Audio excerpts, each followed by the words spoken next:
Hello दोस्तों, उम्मीद करता हूँ आप मस्त होंगे, ज़बरदस्त होंगे। अभी तक हमने फॉर्मूला और रेशियो सीख चुका हूँ, पहले पार्ट में सिखा चुका हूँ आपको। अब आया मेन मुद्दा, ये टेबल। नंबर ही याद करने में हमारे दिमाग खराब हो जाता है। तो बच्चों, इसके लिए भी मैं आपके लिए बहुत प्यारा ट्रिक लाया हूँ, ताकि आपकी चुटकियों में, आप उंगलियों में याद हो जाए। उंगलियों में कैसे सर? इतनी महंगे है। आ जाइए, शुरू करते हैं। आज हम उंगलियों में ही याद करा के दिखाऊंगा आपको। ये हैं आपकी उंगलियाँ।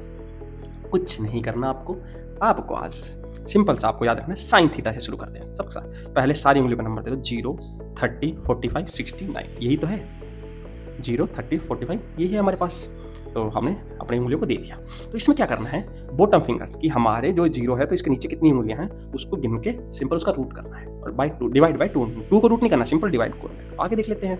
तो साइन 0 है तो इसके हिसाब से 0 है क्या, देखो इसके नीचे कितनी उंगलियां, 0 है तो साइन 0 सिंपल 0 हो गया। अब 30 के नीचे कितनी उंगलियां, एक उंगलियां है तो रूट 1/2। तो हमें पता चला रूट 1 का 1 होता है 1/2। साइन 30 क्या होगा, 1/2, लेट अस सी 1/2 हो। बहुत बढ़िया, आगे चलते हैं। साइन 45, ये हमारा दूसरी दो कितनी उंगलियां हैं, 2 उंगलियां हैं। तो मैंने बोला रूट 2/2। चलो देख लेते हैं क्या साइन 45 रूट 2। अरे सर क्या बकवास कर रहे हो, देखा यही हार गए आप कि यहाँ तो 1/√2 है। हाँ बेवकूफ़ बना रहे सर, आपको आता ही नहीं। रुक जाओ, वेट फॉर अ सेकेंड, आपको दिखाता हूँ एक चमत्कार। ये है आपका आंसर ही लेके आता हूँ। रूट 2 है, अभी 2 है, 2 को आप कैसे खोल सकते हो, रूट टू खोल सकते हो। इसका 2 ही बनता है ना इसको मल्टीप्लाई करने पर। रूट टू काट दो, 1/√2। क्या आया, क्या कह रहे थे आपको सर, नहीं पता आपको? आ गया ना। तो साइन 45 क्या आ गया, 1/√2। नेक्स्ट साइन 60, कितनी उंगलियां हैं, 1, 2, 3, कितनी उंगलियां हैं, 3। तो सिंपल रूट 3 अपॉन में कितना डिवाइड बाई 2 करना है, 2 कर दिया। तो साइन 60 का रूट 3/2 है भाई, है भाई, हो गया काम खत्म। अब आया 90, ये कितनी उंगलियां हैं, 1, 2, 3, 4। तो रूट 4 किसका होता है, 2 का होता है, 2/2 1 होता है। साइन 90 का 1 है। अरे बहुत ही बढ़िया सर, मजा ही आ गया। उंगलियों पे है सारा टेबल आपका, उंगलियों पे आप रटने लगे हो। रटो मत, मैथ रटने की चीज़ नहीं है, बार बार कह रहा हूँ। उंगलियों पे सीखो। आगे चलते हैं। अब हमने साइन का उल्टा कोस होता है, हमें पता है, मैंने बताया था ना। मैंने क्या बताया था कि sine 90 minus theta cos theta होता है, या कोस 90 माइनस, मतलब 90 माइनस का मतलब क्या होता है कि कम करते जाओ, ऐसे जाओगे। तो देखो उल्टा जाओगे तो कोस 0 था, कोस 0 क्या था, 0। तो कोस 90 क्या होगा, 0। उल्टा, ये उल्टा, सब उल्टा, ये तो बीच में रहेगा तो उल्टा हो जाएगा। 90 माइनस का मतलब है कि हम पीछे की तरफ चलते जाओ। ये ऐसे देखोगे तो कोस कहलाएगा। इस साइड से देखोगे तो इसको 0 मानो, कोस के हिसाब से 0।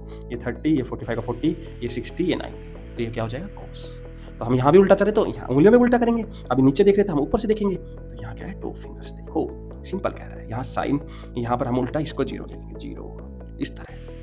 तो आपको समझ में आ जाएगा। और उंगलियाँ हमें नीचे से देखनी पड़ेगी, 2 फिंगर्स देखनी। तो यहाँ या तो इसी को 0 मान लो, 0, 30, एंगल उतनी को रखो, फिंगर्स अभी नीचे की बजाय ऊपर देखनी, उल्टा देखना है बस कोस के लिए। कुछ मुश्किल, कुछ भी मुश्किल नहीं था। अब आया ये, हमने पता है इसका डिवाइड होता है, तो डिवाइड है तो 2 को हटा दो। अब 10, 0 ये है तो बॉटम फिंगर और टॉप फिंगर इतना करना है। 10, 0, बॉटम फिंगर 0 है, ऊपर वाले फिंगर हमें लेने की जरूरत ही नहीं, बॉटम फिंगर ही देख लिया। अब आया 10, 30, 30, बॉटम फिंगर कितनी, 1, और ऊपर वाली कितनी, 1, 2, 3, यानी √3। तो 1 का तो 1 होता है, 1√3। 10, 30 कितना हो गया, 1/3 देखते हैं सर। अरे बढ़िया सर, मजा ही आ गया। आगे चलते हैं। अब आया 10, 45, ये रहा बीच की उंगली। बीच की उंगली काली नहीं है, बहुत अच्छी चीज़ है ये बीच की उंगली। तो 10, 45 ऊपर कितनी है, नीचे कितनी, सेम ही है। तो सेम जब होता है कट के 1 ही आता है। तो 10, 45 क्या है, 1 देख लेते हैं सर। 10, 45 1 है का, हाँ भाई बहुत ही बढ़िया, 10, 45 1 है। आगे चलते हैं। इसी प्रकार वापिस से यहाँ तो बॉटम 1, 2, 3, तो 3 रख लेते हैं रूट में, और नीचे क्या, ऊपर क्या, 1, √1। तो √3, 10, 60 क्या √3 है का, हाँ भाई 10, 60 √3 है, मजा ही आ गया। आगे चलते हैं। फिर आया 10, 90, 10, 90, 10, 90 आ गया। तो 10, 90 यहाँ था, तो इसके बॉटम ऊपर वाले तो 0 है, तो टॉप फिंगर तो नीचे 0 याद रखना। किसी भी नंबर को जब 0 से डिवाइड करो तो वो डिवाइड चलता ही रहेगा। क्यों भाई, 1 को ही 0 से डिवाइड कर लो तो 1, 0 1 जा 0, 0 1 जा 0, ये चलता ही रहेगा, खत्म ही नहीं होगा, डिफाइन ही नहीं कर सकते। तो इसको कहते हैं या तो इन्फिनिटी या नॉट डिफाइन। तो सिंपल सी बात है, जब किसी चीज़ को डिवाइड करोगे 0 से तो नॉट डिफाइन हो जाएगा, उसको डिफाइन ही नहीं कर पाएंगे। तो ये हो गया उंगलियों पे खेल आपका।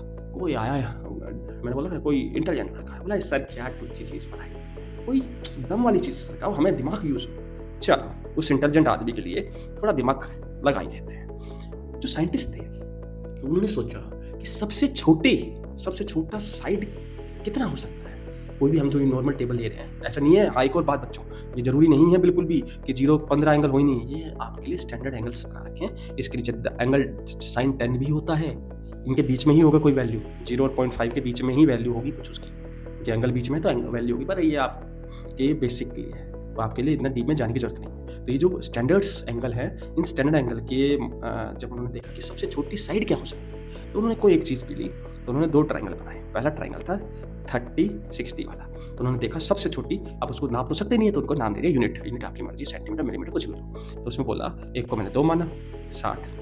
आप देख रहे हैं इनके सामने वाला होता है 30 के सामने वाला 1, 90 के सामने वाला 2, ये बाद में निकला। जब इन्होंने नापा तो ये √3 आया, ये 1 आया, तो इसको जब पाइथागोरस थ्योरम लगाया, √3 का स्क्वायर 1 का स्क्वायर तो कितना है 3 + 1 4, और 4 किसका स्क्वायर होता है 2 का, तो h = 2, यानी 2 हो गया।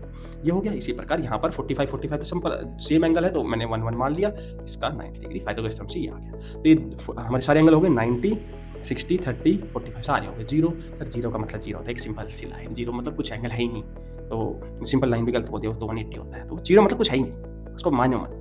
तो ये 2 एंगल स्टैंडर्ड एंगल हमने निकाल लिया। तो इसका रेशियो हम इस प्रकार लिख सकते हैं कि हम लिखना चाहें तो 30 रेशियो डिग्री है 90, तो इसका रेशियो होता है 30 के सामने वाला था 1, क्या था 1, हाँ यार इसका सामने था √3, तो ये हो गया पाइथागोरस में 2, ऐसा है 45, ये इजी है। 45 वाला क्यों, ये 1 1 मान लिया, तो ये √2 हो गया। तो ये हो गया। अब मैं बताऊंगा पंडित हरिगंगा प्रसाद वाला यहाँ क्यों एप्लीकेबल नहीं है। लेट अस सी।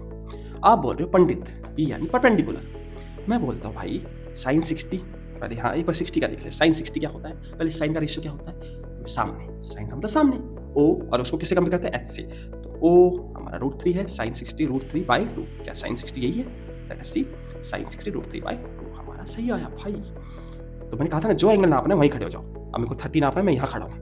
अब वापिस sin 30 नापना है, तो sin 30 नापना है, सामने वाला क्या बन गया, बदल गया, सामने वाला 1 बन गया है, √3 नहीं रहा, इसलिए मैं सामने वाला बना 1, और h तो वही रहेगा, हाइपोटेन्यूज तो 1/2, क्या sin 30 1/2 ही है। ओ बहुत ही बढ़िया। इसी प्रकार आप कोस का ले लेते हैं, कोस का 45 लेते हैं, ये cos 45। कोस का मतलब होता है कि सामने वाला नहीं था, उसका कैसे आया, कितना दूर है, तो ये 1/h √2, sin 40 देखा 1/√2 आ गया ना, क्या cos 45 1/√2 है, cos 45 1/2।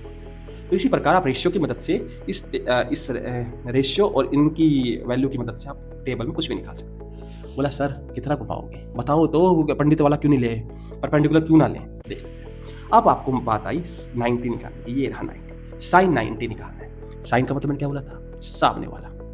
आप क्या बोल रहे हो कि मैं सामने वाला मानते नहीं, मैं P मानता हूँ परपेंडिकुलर। चलो आप यहाँ खड़े हो, तो इसके हिसाब से परपेंडिकुलर इसको लूँ या इसको, मैं तो कोई बोलेगा ये परपेंडिकुलर, कोई बोलेगा ये, दोनों में से कोई भी ले लो, फिर भी sin 90। मैं अपने हिसाब से बोलता हूँ, मैं बोलता हूँ मेरे सामने वाला है, सामने वाला क्या है ये, और सामने वाला डिवाइड बाय हाइपोटेन्यूज, तो हाइपोटेन्यूज भी क्या है यही है, तो 2/2 sin 90 क्या होता है 1, sin 90 क्या होता है 1।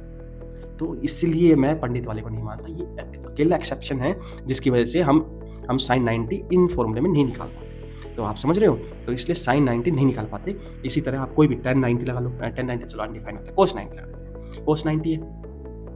अब हमारे sin 90 अगर आ गया है तो सामने वाला है, इसलिए हमें याद रखना परपेंडिकुलर, अच्छा ये कोस में परपेंडिकुलर होता ही नहीं, उसमें तो अलग ही आधार ही अलग है, तो याद रखना। इस सिंपल एक sin 90 की वजह से मैं पंडित वाले को नहीं मानता, सिंपल मेथड मानता हूँ कि साइन है मतलब सामने वाला। तो इस तरह आप रेशियो की मदद से या उंगलियों की मदद से, या फिर ये 2 चीज़ जो बताई है मैंने, वापस से लिख लेना इस चीज़ को, यहाँ पर लिख देता हूँ मैं, 2 है 30 60 डिग्री 90 या 45 90, इनको सामने से लिख देते हैं। इसके सामने वाली एंगल छोटा है 1 √3, तो ये 2 बन गया पाइथागोरस थ्योरम से। ये हमारे सबसे छोटे साइड्स होते हैं, सबसे छोटे। इसमें 1 माना, इसको भी 1 माना, तो ये हो गया, तो ये भी सबसे छोटी है। तो इससे आप टेबल निकाल सकते हो। 2 तरीके आपको बता दिए। तो आज मैं ट्रिग्नोमेट्री का बेसिक खत्म करता हूँ।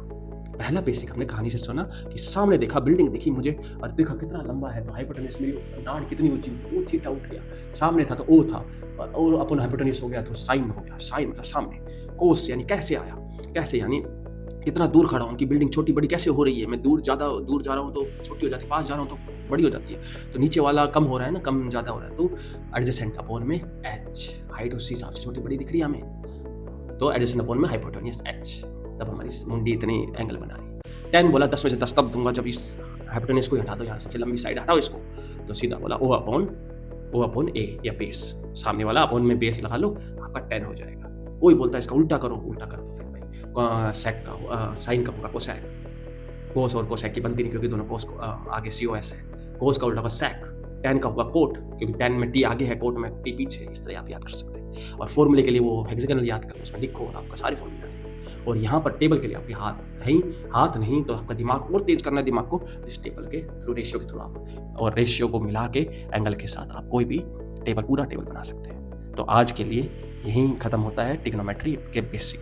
आपको कोई भी डाउट हो, कुछ चीज़ समझ नहीं हो, कमेंट कीजिए, मैं आपका डाउट अवश्य क्लियर करूंगा। पर इसको देखिए, 2-2 बार देखिए, आपको ट्रिग्नोमेट्री से प्यार हो जाएगा। बहुत आसान है ट्रिग्नोमेट्री। तो आज के लिए इतना ही काफ़ी है। मस्त रहिए, ज़बरदस्त रहिए, मिलते हैं अगले वीडियो में।